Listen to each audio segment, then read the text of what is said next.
Fanshaw design. It's Bond Speed condoms. Touch it safe. So anyway, it's for those little moments in life. So you don't get fucked by the ATMs. There you go. Right. All Everybody, right. we are back at Shift and Steer, and man, the last episode of this show was so good, talking about overhaul and TV production with Brett. Boy, let me get it right. So good, you don't even know my name. Yeah. I tried to combine it all. I'm so excited. We forgot to change our shirts. Communications. And we're excited to hear what's coming next. So in this episode, we're going to talk about things such as SEMA Battle of the Builders. We're going to talk about a show called The Fixers and everything else that's coming up. From, some video game stuff as well, right? You've got going on. But before we get started, a shout out to our friends at Geico. And did you know that right now, Geico is offering an extra 15% credit on car, motorcycle, and RV policies? That's 15% on top of the money you could already be saving with Geico. So what are you waiting for? Your dog to make you breakfast in bed? Well, as nice as that sounds, that's probably not going to happen. But at least there's never been a better time to switch to Geico. Save an extra 15% when you switch by October 7th. Just visit geico.com to learn more. That's geico.com. All right. So like you touched on was the Bud's been a producer in the TV space, but really an innovator in the automotive world with shows like Rides and Overhaulin and Living the Low Life and countless others, and documentaries about Ford and Ford's Raptor program. Lots of cool stuff in there. But also, as much as we've seen these shows and enjoy these shows, you guys may not know the impact he's had on this globally. I mean, we all love Chip Foose. Chip Foose is a big star here, but Chip can't walk through an airport in some countries because he gets mobbed by people. He's like Tom Cruise out there, because Overhaulin has been such a huge international success. And before we get into some of the new stuff, I just wanted to ask you, Bud, why do you think internationally, why do you think in some countries, and maybe you can name which countries are the most successful, I don't know if it's European countries or Latin American countries, but why was Overhaulin specifically such a huge international success? Well, I think you got to point back to Detroit in the 60s, right? What we were able to do is automotive and American muscle cars and automotive cars are loved around the world, right? So that's number one. And then when we were able to make magic with Chip and bring Chip up as the premier designer and the builder, and what we ended up doing, and you kind of hope this in television in general, is you hope you can transcend languages, like and transcend everything. And I think we did that with our storytelling. See, the weird thing is, sorry, Brad, is Overhaul is not a car show. It never was designed as a car show. And sometimes I have to bite my tongue and yell at people because they always like, oh, you do car shows. Well, not really, because really the Overhauling to me is a show about people, right? We were taking the car is really just a connective tissue that bridged people together, right? There was an old car that sat in the field. It was my grandfather's car. Always trying to rebuild it and give it back to him. We cast from the story first, right? Even when we do celebrities, which aren't necessarily our most popular shows because people get pissed off we do celebrities. But if there's something good we can do with that person and show them good and move things forward and help them do something, father, son, daughter. I mean, there are just a litany of stories. And it doesn't have to be, not everybody has to die of cancer. It just could be like the ones that always got me, because it really kind of resonated with me personally, was always like a father-son one. We did one recently. We do one about every episode. There's a father-son one. If it's a kid who wants to fix up his dad's car, you got me. I don't even know what the car is yet. I'll just look at the car and I'm like, Chip, do you like this? Because I hope you do, because we're doing it.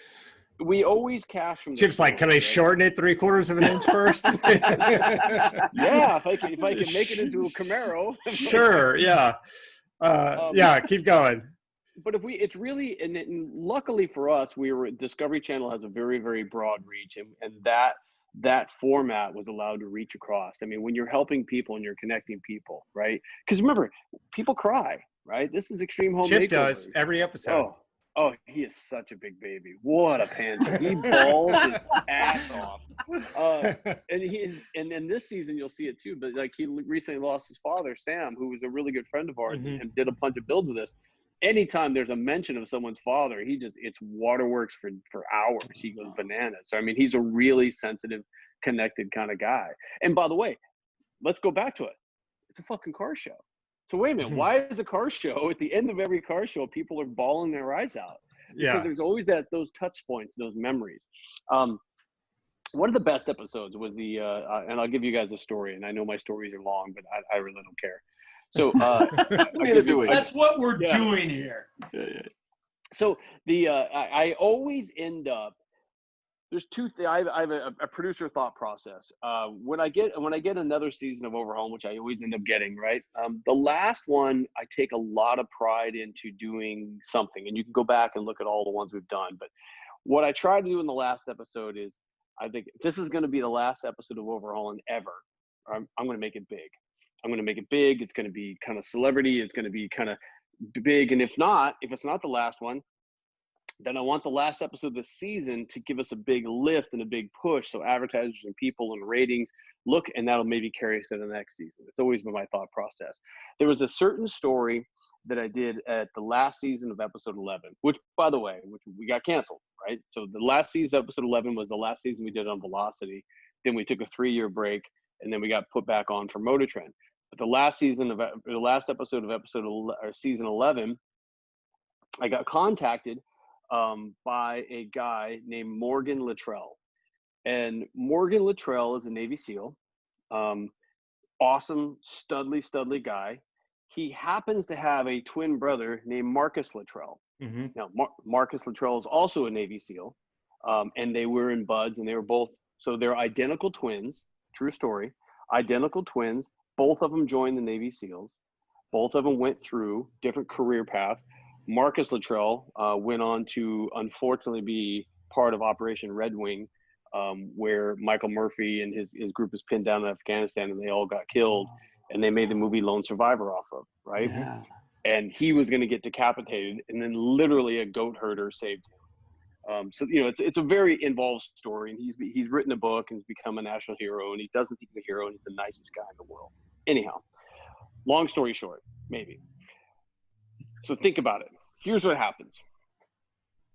Morgan and Marcus Luttrell are athletes, and they're growing up in Texas, and they're complete badasses. So they decide, like when they're 12 years old, that by the time they hit the 40th birthday, okay, remember they're twins, whoever is doing the worst out of the two, so whoever's more successful, they made a bet. Whoever loses, right? So whoever's the least successful out of the two, the least successful brother has to buy the successful brother the car of their dreams. So they settled on a 67 GT 500 Mustang, right? True story. So and they did that like 30 years ago. So 30 years ago, two brothers in teenagers who grow up to be these badass American warriors. One of them was in, heated combat. They have this story. I don't care about, I care about Navy SEALs for sure, but that part's not relevant. And what it is you have twin brothers who made a bet 30 years ago. Okay. Yeah. So now you got me. So Morgan, is a former Navy SEAL. He's studying to be a traumatic brain surgeon. These guys are just overachievers, really good friends of mine now, but massive overachievers.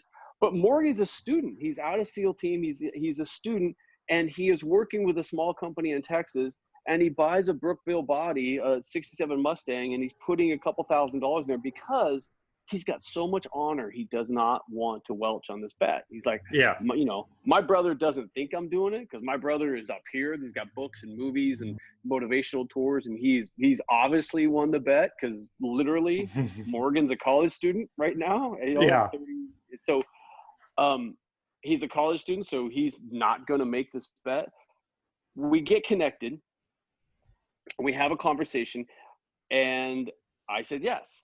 I said, okay, I think this is going to be the story for us, right? So we end up making a deal with a company who was working on the car, brought them out to it. They were amazing. And we brought a really big A team in there, and we went bananas on the car, right? Because Chip has this thing. It's got an amazing Ford motor in it. We kind of doing an Eleanor kind of look and feel on it. We designate the car, do all kinds of stuff to this car, and it's completely badass. The prank, which you always have to, and this is just an art, right? But when I like pranking badass guys who could kill you or kill Chris. Actually, if you haven't seen the Corvette episode, you should watch it. But I like to poke people who can murder Chris because because I'm not near them, and B, you get a really good sense. You get a really good sense of their of who they are, right? So we were told by some insiders the one thing that he does not like. He gets paid for book signings, right? And one thing he doesn't like is when it really gets him is when he has to go do a book signing at a small store and no one shows up. So of course, that's what we did. We rented a small bookstore. We literally flew him out there. Chris played a book, like an overzealous bookstore owner, and he put all his monies on Marcus Luttrell showing up and doing books. And he hands him a $5,000 check. Literally tells him a story. This is my last $5,000. I invested in you and hoping I was getting an influx of business that was going to save my bookstore. Yeah. So Marcus sat there and looked around. Nobody showed up. Not one human being, right? So Marcus looked around, assessed the situation, because these guys are they're just eerily calm. Signs 10 or 15 books, takes the check, hands it back to him, says, "You keep the check. I appreciate everything you're doing." And he tries to walk out. And then in comes Chip. And he looks at Chip and he looks at Chris and he goes, "Wait a minute." And he's starting to figure this out. And we overhauled him, right? So, I mean, yes, it's a car show because we happened to build a car for him, but it's about two brothers, the bond between two brothers. And to long-winded answer Matt's question is, that's why the show's successful. It's a much deeper concept than people think, right? It's not like, oh, we're going to build a car. Hey, what do you think? It's about connecting people. And you know, and Marcus, to this day, Marcus texts me, "Hey brother, how you doing?" Like, "How am I doing? How you doing?" I'll text him back and he's like, "Thanks for the car." And he's really good people. Yeah. So that's it. That's why. Beautiful story. You can tell from the character, just the idea of handing the check back, you know, just going, "Hey, you know, this wasn't a successful event. I get it. Not all of them will be. Here you go." And, you know, well, he's a gigantic, intimidating Navy SEAL. He could have screamed at him and like ripped his clothes off and belittled him and beat the shit out of him in the store. And he just looked at him calmly, said, "Here's your check back." Or a deal's a deal. He could have taken his $5,000 and walked away. You know, like it just could have been that. Like that's what it is. But anyway, well, thank you for that story. So what's going on new with you? Because BCII is, you know, we're doing an automotive podcast. We focus a lot on that, but you've done a lot more way beyond just the automotive space, if you will, from travel shows and cooking shows and things like that. But what are some of the things that you're working on now? Well, right now, a couple of big things we're working on. So we created a series for SEMA called Battle of the Builders, right? Mm-hmm. There's a couple really interesting that we did during the pandemic, right? So during the pandemic, I created a series called High Horsepower House Calls, where we actually have AJ, who's one of the hosts of Overhaulin. She calls in to people and find out what everybody's doing, because what we decided was, while everybody's locked down, what car guys are doing, they're building shit. They're in their garage building stuff. And you talk to some of the vendors and stuff like that. Sorry, I gotta get rid of that. You talk to some of the vendors and stuff like that, they're like, "Oh, our sales are up," because when in life, and I just say this for myself, are you going to have 8 weeks, which now has turned into 16 weeks? We don't want to talk about that, but when you have 8 to 10 to 12 weeks just to do shit around the house and build your projects, people are doing it. It's absolutely crazy. Guilty. So we decided to do a high power horsepower with Optima battery. They were awesome. It was a great thing. Then we transitioned that into another series for SEMA called Ready to Battle, right? So I have another series. It's an online series, or a kind of a COVID-friendly series where we do remote production. We're doing stuff for Ready for Battle. Ready for Battle is AJ again is the host, because she's the host of Battle of the Builders, and checks in with all the previous Battle of the Builder winners and starts talking to them about, or not winners, but all the top 10 guys, and about what are they building for SEMA. Mm-hmm. And we recently started our other web series called Road to the Battle of the Builders, and we are doing 20 of those, and that's going to lead us to our History Channel production that we do, which is a 1-hour special on Battle of the Builders. Now, the odd thing about Battle of the Builders is it has really become like one of the biggest prizes. And I created it because here's the thing. We've all done this, Brad. You got to remember this. Five years ago, 10 years ago, everybody works their ass off and does these amazing cars at SEMA, and then they go to SEMA and then they're kind of gone. Like, there's nothing like, so it's the only place where you get a Riddler winner, you get an Amber winner, you get an AMBR, you get all these really cool top cars. They're all going to go to SEMA. Well, all you have to do is go to SEMA and you can enter, right? And then the way we've done up the criteria, then the builders get to judge it. So you're not judged by, you know, a certain amount of people. You just all of a sudden you take it, and now we get the top 10 or top 12 now, and the builders get to judge who has the best car. So it's a really cool stage, and SEMA did a great job kind of allowing us to elevate and highlight these people, right? And we have a Young Guns category now, because that's really a real big push for SEMA to do something in Young Guns. So that's one show. I'm still doing a ton of media right now, online media and also television media on ESPN for the Score Baja 1000. A very close friend of mine, Roger Norman, owns Score. And I stopped participating in the race so I could go do some television, but doing television down in Mexico for over a decade now. And we had 2 races canceled, but we had the last 2 races of the year, September and November. The Baja 500, the Baja 1000 will be on ESPN. I have another show that I've sold to BYU TV, and this is really kind of one of my favorite shows. It falls in line with what we've been talking about with Overhaulin, about shows about people. BYU is an amazing organization, an amazing network, and they are allowing us, or did allow us, by the way. We'll talk about that too. But we're in our 2nd season. But they're allowing us to go around the world and build infrastructures for people that are less fortunate, right? So we have built. We did a 275-foot well for a school in Nicaragua. We built a composting fish farm and chicken farm in the hills of Thailand. We built a horse therapy ranch in Bulgaria. We have been around the world.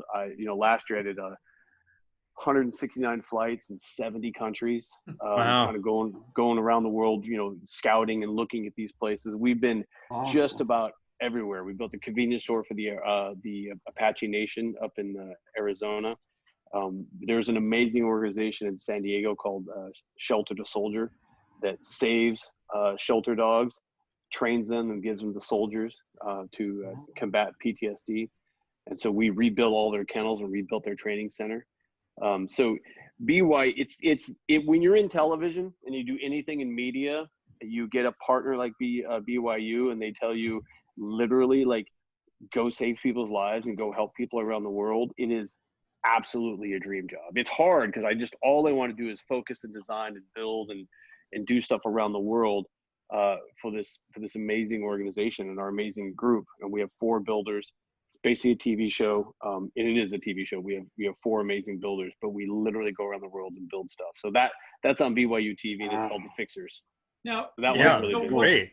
One of the things we're seeing here, Bud, and you've been so immersed in it, is that TV's changed, because it used to just be certain channels you could sell to, but with this proliferation, you've been saying, I know BYU's been around since maybe 2000, but now it's available on multi-formats. You're talking about how you're doing shows that are online, they're on TV, they're on, different available connections.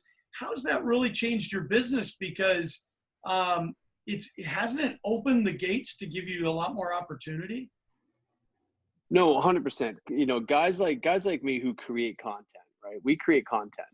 I really don't care how you get it. You can beam it to your bathroom, whatever the technology is, right? There's two things that are happening, right? That really kind of benefit my company and who we are as custom content makers is we are winning, right? The consumer's winning because now we have choices, and we're winning by viewing. We understand that you got to remember in the old days, and I don't know, when all of us were growing up, 3, 4 channels, 10 channels, whatever it is, there were other people for whatever reason and whatever mathematical algorithm they were figuring out what we were supposed to watch and when, right? Now we are determining what we're supposed to watch, and we are determining what is popular.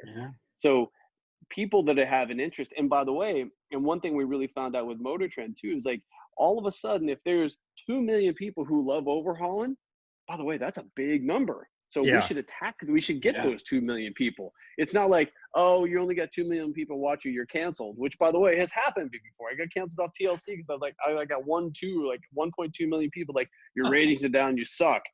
But the way that the industry is moving is like you have a core of 2 million and you can speak to those people. Yeah. So custom content, everybody's making their own content. I have clients all over the place, right? Different kind of clients come to me all the time. I mean, we are consuming more content now than ever before. We do it on our phones, we do it on our tablets. Kids are watching it 24 hours a day. So being a custom content company, especially one that has the ability of what we do live, we do race.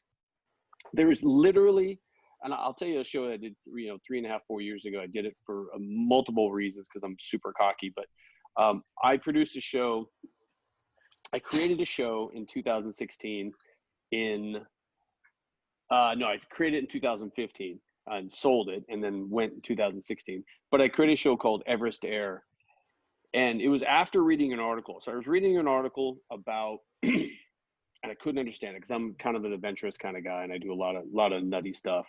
But I was reading an article about Everest and about how when you're on Everest and with your climbing team, and if one of your guys gets sick, you got two choices. There's two choices. You either all turn around as a group, which is the smartest and safest thing to do, which none of us as alpha males are ever going to be, safe, or you split into your group, take some of your Sherpas and some of your high altitude workers, and they try to take your sick party down, right? So now you're unsafe. Now you're going forward with half as many support staff as you're supposed to.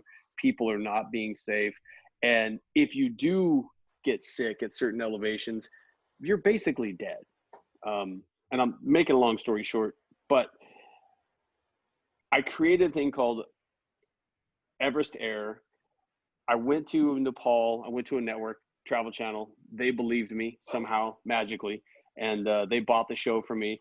I literally went to Nepal, hired 2 helicopters, brought some doctors. I hired 5 of the baddest Sherpas on the planet. Everybody was mad at me because I literally went in and said, we're going to put a rescue team together to, it's very funny. The climbing community is a little wacky, but I hired the best Sherpas away from everybody, paid more money for the best Sherpas because we were doing a rescue team.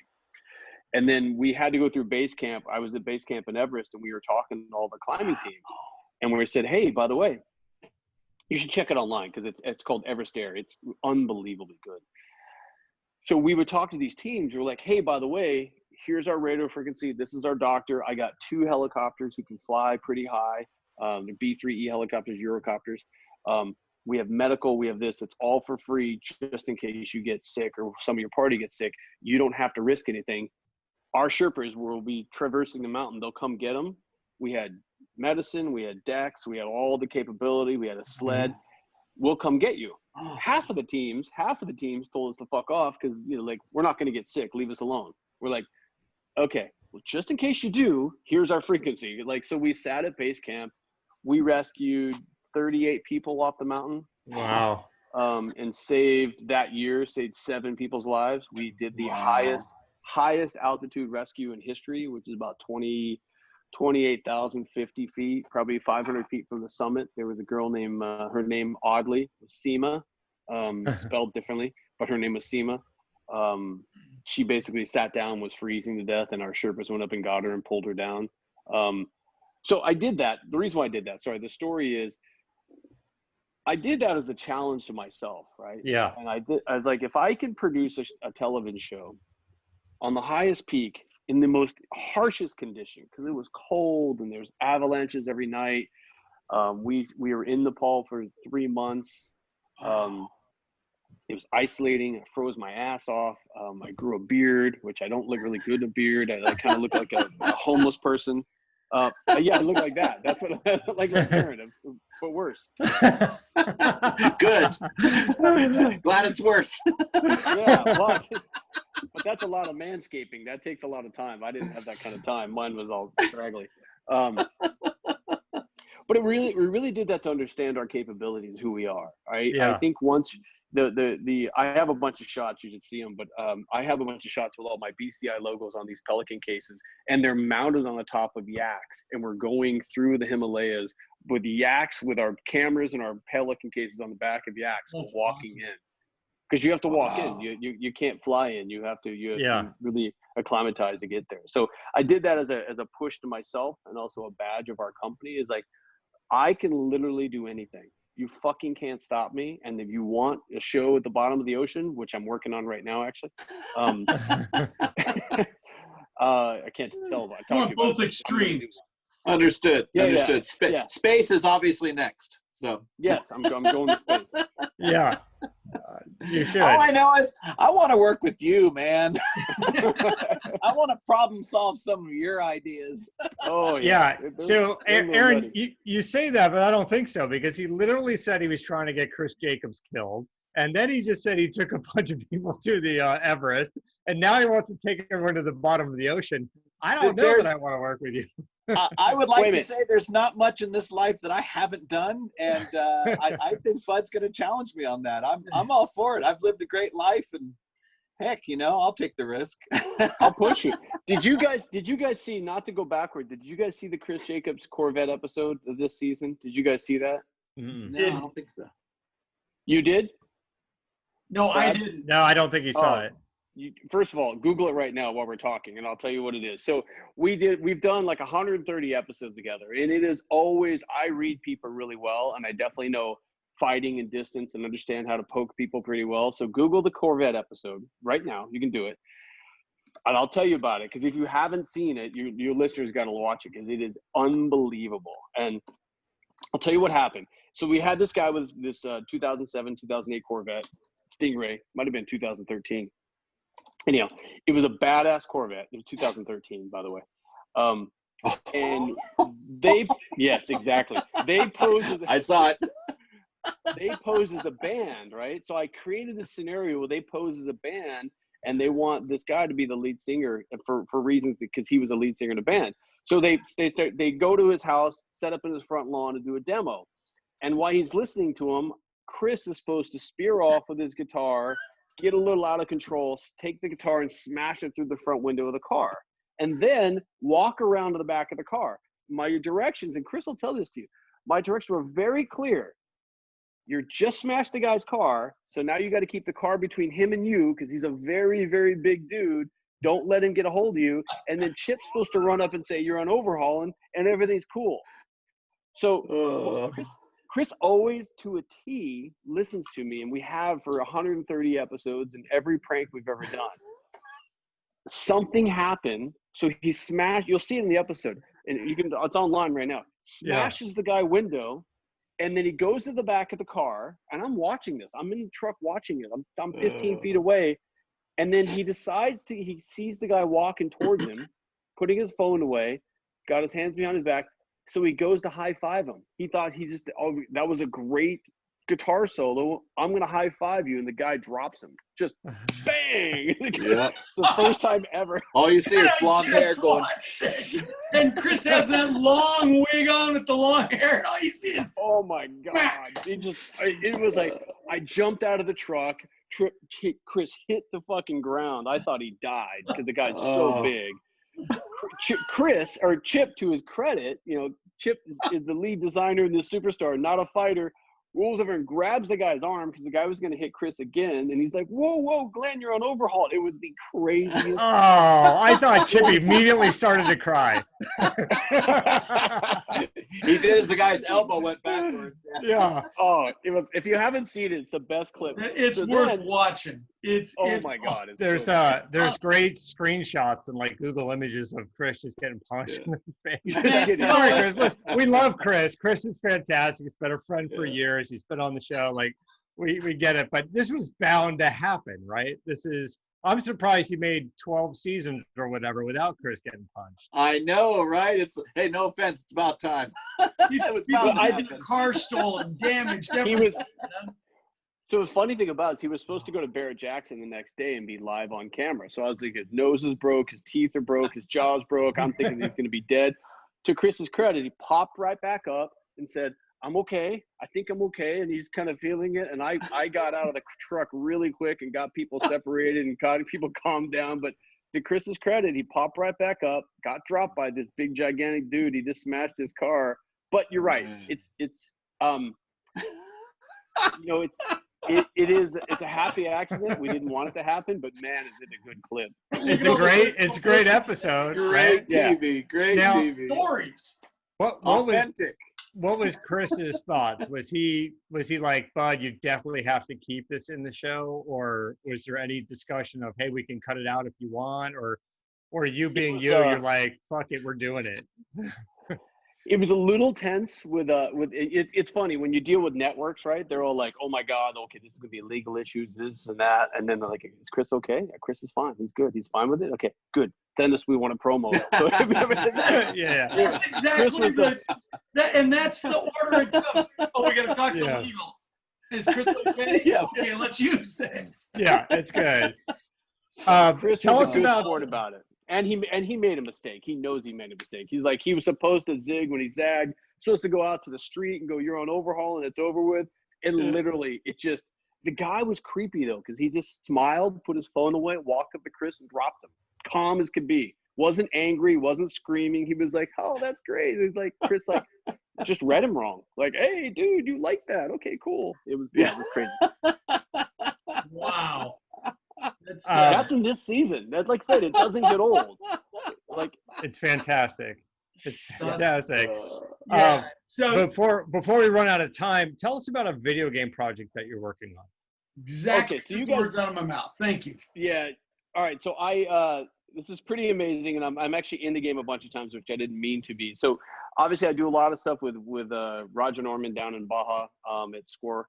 I partnered with an amazing video game company. And video games are different. They're not console games, but they're different now. This is really more of a downloadable Facebook game that you can download on your thing at the App Store. So we created this little series or this little video game called Baja Big Air, right? That's it right there. Yeah. It's on the App Store. It's a really cool, fun, kind of sticky, fun little game where you can go down to Mexico and you can race a bug, you can modify your car. So we just thought that, and it's really been good since the pandemic hit and people are sitting at home. So we've launched the video game. We've kind of worked on it, created it, worked directly with Jeff over at F84 and launched the video game. I believe we pushed that version out in March. And it's amazing. So yeah, go to the App Store, download Baja Big Air, play it. Looks great. I play a character in it. You got to beat me sometimes. My little cars I have my logo on the side of one of the cars. It's kind of fun. I talk a lot of shit in the video game.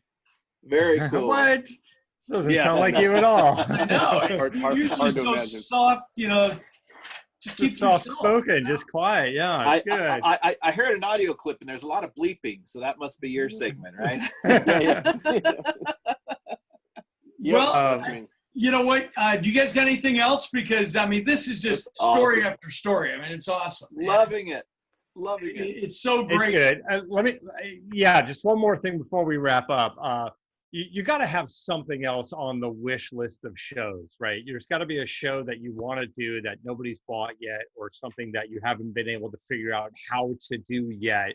But if here we are, we're sitting with Bud Brutsman.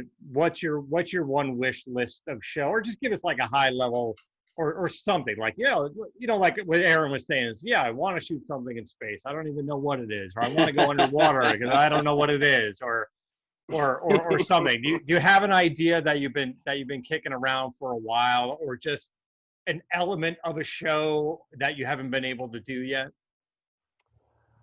Wow. It's interesting. You know, what we try to do on a daily and weekly basis, reinvent ourselves all the time. And I always try to push ourselves. I have probably 20 or 30, some of them you know about, which I can't talk about. I do have a submarine show, a submarine competition show. I wasn't joking about that. I'm doing a submarine competition show, you know, innovating and pushing people to, you know, get treasure off the bottom of the ocean floor. So I'm working on that. Sounds awesome. Man. I do have a very large automotive show that I'm working on and dealing with a couple big networks on. It kind of deals around American muscle cars versus the world. That's about all I can say about it.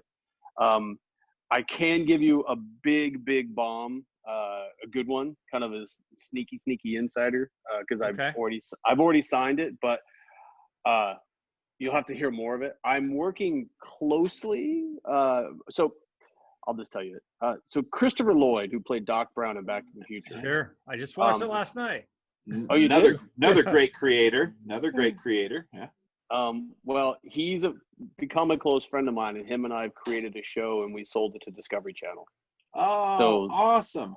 Cool. We were supposed to be filming it already, but it's not out yet. Yeah. But it's going to be, we're in the middle of, you know, purgatory right now. So I don't want to give you too many details of it, but it was such Chris is you know, he's an amazing character. He's an amazing actor. Super smart. He's 81. He came to me and says, I want to do this kind of show. And we kind of built it together. He was with me in the meetings, and we sold to Discovery, and that will be coming out hopefully in the fall, if we can get through some of this, the pandemic protocol that we have. So that one's coming. Yeah. You know, the dream really is just Matt, the dream is just to continue to innovate and continue to do my things in television. I mean, I don't do ridiculous reality TV. I do my brand of TV, which is sometimes harder and more hardcore.